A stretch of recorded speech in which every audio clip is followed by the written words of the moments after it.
Vocês lembram da história de Gedeão? Vocês podem ler ela de novo, está lá em Juízes, né? Está em Juízes. Juízes capítulo 6. Juízes capítulo 6, 7. Quando Gedeão tinha que enfrentar um exército. O exército era muito poderoso. E o Senhor, na véspera, apareceu para ele e disse: Gedeão, você pode enfrentar esse exército, porque eu estarei contigo. Senhor, mas eles são numerosos demais. Gedeão, você vai arrumar o exército, Gedeão. Você não tem que se preocupar, Gedeão, porque eu estou contigo.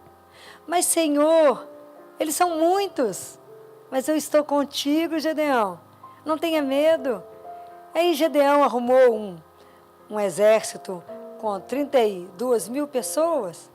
O Senhor falou: não, Gedeão, mas é gente demais. Senhor, mas o senhor viu de lá quantas são? É muita gente.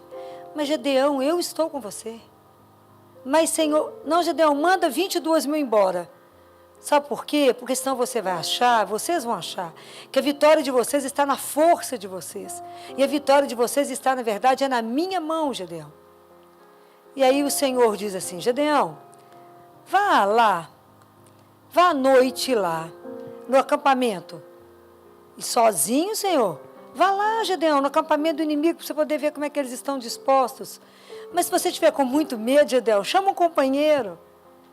Mas eu estou contigo, Gedeão. Aí Gedeão chamou o companheiro e foram lá para poder avaliar. Aí o Senhor falou: Gedeão, 10 mil é gente demais.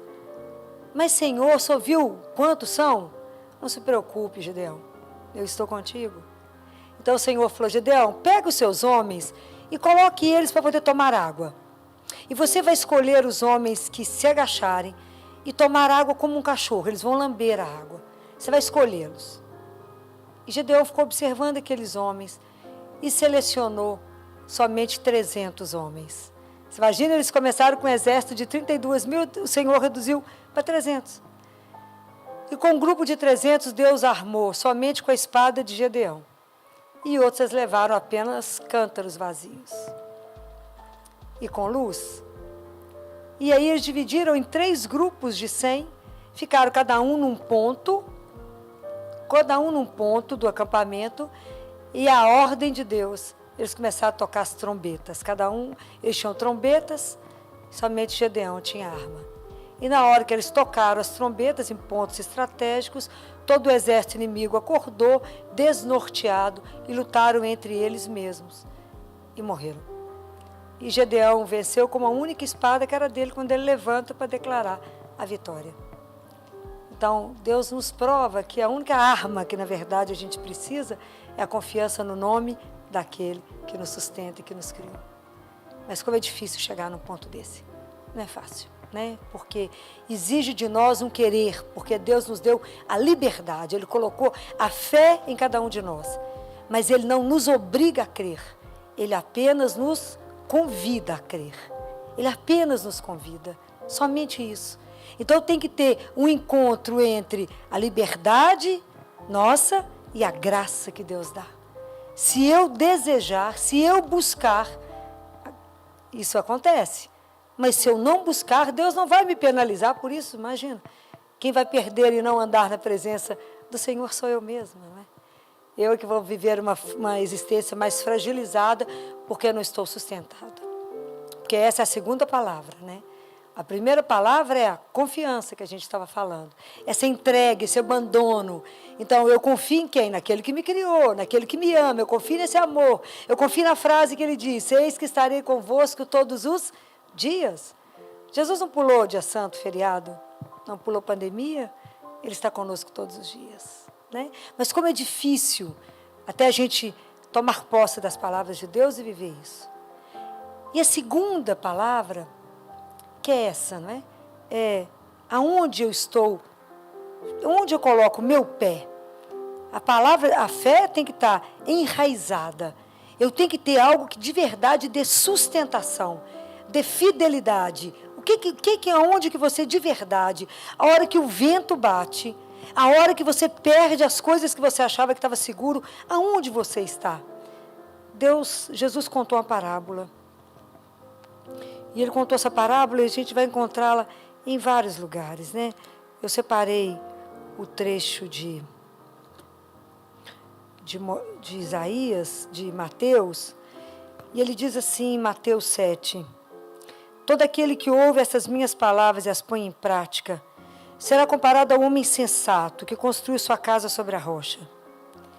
Caiu a chuva, vieram as enxurradas, sopraram os ventos e deram contra aquela casa, mas ela não caiu, porque ela estava alicerçada na rocha. Por outro lado, todo aquele que ouve essas minhas palavras, mas não as pratica, será comparado ao homem sensato que construiu essa casa sobre a areia. Caiu a chuva, vieram as enxurradas, sopraram os ventos e deram contra a casa e ela desmoronou. E foi grande sua ruína. Vocês podem observar, se você pegar na sua casa agora a Bíblia e comparar Mateus 7, 24. Jesus fala a mesma sequência, naquele que construiu a casa sobre a rocha e aquele que não construiu, é a mesma. Caiu a chuva, as enxurradas, soprou o vento. É igual. Porque vai bater na... Que casa que o Senhor está falando? A casa que Ele construiu para Ele habitar é cada um de nós. Então, como é que é a minha vida? Aonde que eu estou alicerçando a minha vida? Em cima de que eu estou na hora que tudo que eu acredito falha? Aonde eu coloco a minha segurança e falha? Aonde eu estou colocando isso? Somente vence aquele que colocou aquilo em Deus. É aquilo que está escrito em Isaías. Isaías diz assim para nós: se vocês não acreditarem, vocês não se manterão firmes. Isaías 7, versículo 9. Se vocês não estiverem alicerçados sobre o nome de Deus, você não vai ficar de pé. Eu digo para vocês que é tão interessante, né, que quando a gente vive, né, eu trabalho com dor todos os dias. E Santo Agostinho, ele tem colocações brilhantes. E ele diz que a gente é capaz de conhecer uma pessoa, você conhece o caráter de um homem, é na dor. Porque você vê exatamente aonde que ele está sustentado. E é verdade isso, né? Há uns anos atrás, um pai me impressionou profundamente, né? Aos olhos do mundo, ele era um nada, um homem de uma simplicidade, né? Vestido miseravelmente. E ele chegou no CTI, a chamado nosso, e eu fui dar a notícia para ele que o filho dele havia morrido. E quando eu dei essa notícia para ele, esse homem, eu conheci aparentemente um homem muito pobre, mas foi o homem mais rico que eu já me encontrei, porque esse homem tirou o chapéu e disse: Deus me deu, Deus levou. Louvado seja o nome do meu Senhor. Chorou, enxugou as lágrimas, olhou para mim e disse: doutor, o que eu faço agora? E eu falei com ele: agora o senhor vai me dar um tempinho para respirar. Também para que agora eu dê conta de dar uma sequência, porque essa fé do Senhor é a fé que é capaz de me sustentar.